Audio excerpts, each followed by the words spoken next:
मृत्यु एक ऐसा रहस्य जिसे हर जीव जानता है, पर फिर भी उससे डरता है। भारत के प्राचीन शास्त्रों में मृत्यु का स्वामी है यमराज। लेकिन क्या यमराज ही एकमात्र मृत्यु देवता है? आइए आज हम गुरुड़ पुराण, भगवद गीता और अन्य वैदिक शास्त्रों के आधार पर जानते हैं यमराज और मृत्यु के बीच का गहरा संबंध। वेदों में यमराज को यम कहा गया है। ऋग्वेद 10.14 में यम को प्रथम प्राणी कहा गया है जिसने मृत्यु को अपनाया और दूसरों के लिए मार्ग बनाया। उन्हें पितरों का राजा कहा जाता है।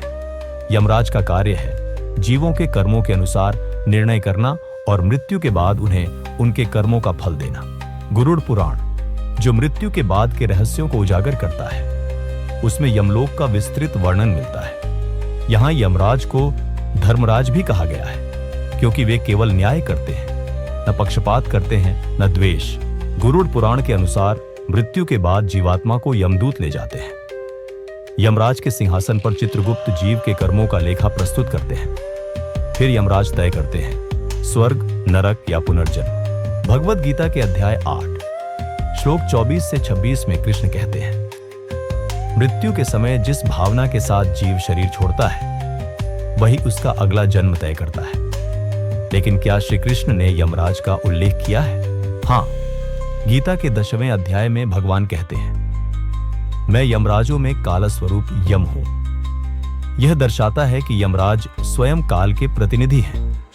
काल यानी समय, जो न किसी के लिए रुकता है न किसी पर दया करता है। अब सवाल आता है, क्या केवल यमराज ही मृत्यु के देवता है? वेदों और उपनिषदों के अनुसार कई शक्तियां मृत्यु में भूमिका निभाती हैं। काल, समय, मृत्यु की शक्ति और यम न्याय का प्रतिनिधि, ये सभी अलग अलग हैं पर एक दूसरे से जुड़े हैं। कालदेव समय का अवतार जो सबको वृद्ध करता है। मृत्युदेव वह शक्ति जो जीवन को समाप्त करती है। यमराज मृत्यु के बाद न्याय करता है। वैदिक ज्ञान कहता है मृत्यु दंड नहीं है, वह आत्मा के विकास की एक प्रक्रिया है। शरीर छोड़कर आत्मा नए अनुभवों के लिए आगे बढ़ती है। यमराज इस प्रक्रिया में निष्पक्ष निर्णायक है। यही कारण है कि उन्हें धर्मराज भी कहते हैं, धर्म का राजा। वे न किसी से क्रोध करते हैं न पक्षपात। जो जैसा करता है वैसा फल पाता है। मृत्यु हर जीव के जीवन का अंतिम सत्य। पर क्या आपने कभी सोचा है कि मृत्यु के तुरंत बाद आत्मा के साथ क्या होता है? क्या यमराज उसे तुरंत पकड़ लेते हैं? आज हम जानेंगे गुरुड़ पुराण, भगवद गीता और वेदों के आधार पर यमराज और मृत्यु का रहस्य, और सुनेंगे एक प्राचीन कथा स्वयं यमराज की जुबानी। गुरुड़ पुराण में वर्णन आता है, जब जीव मृत्यु को प्राप्त करता है तब उसकी सूक्ष्म आत्मा शरीर से अलग होती है। पहले 10 मिनटों में आत्मा को भ्रम होता है कि वह अभी जीवित है। वह अपने परिवारजनों को देखती है, उनकी चीखें सुनती है, पर बात नहीं कर सकती। गुरुड़ पुराण कहता है कि इन प्रारंभिक क्षणों में आत्मा की सबसे बड़ी इच्छा होती है एक बार फिर से जीने की। लेकिन तब यमदूत, यमराज के सेवक प्रकट होते हैं। वे आत्मा को धीरे धीरे सूक्ष्म बंधन से बांधते हैं। यमदूत आत्मा को एक विशेष मार्ग पर ले जाते हैं जिसे पितृय मार्ग कहा जाता है।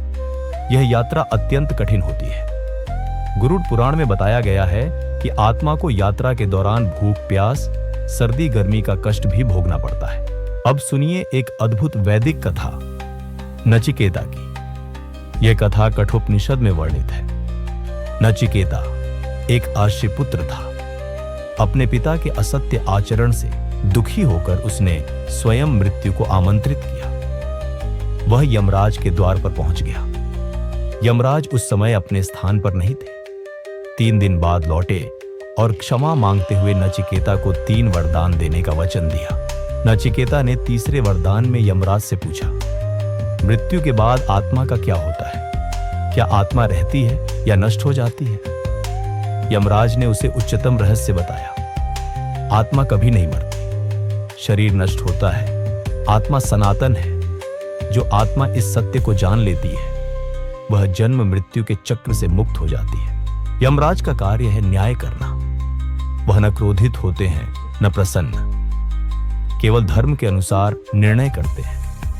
चित्रगुप्त उनके सहायक हैं जो हर जीव के छोटे बड़े कर्मों का लेखा रखते हैं। आज के युग में हम मृत्यु से डरते हैं, पर शास्त्र कहते हैं मृत्यु जीवन का एक चरण मात्र है। यमराज का संदेश है, सच्चे धर्म का पालन करो, सत्य बोलो और अपने कर्मों को सुधारो, क्योंकि मृत्यु से कोई नहीं बच सकता, पर अपने कर्मों से जीवन को अमर बना सकता है। तो दोस्तों, यमराज केवल मृत्यु के देवता नहीं है, वे धर्म और न्याय के दूत हैं।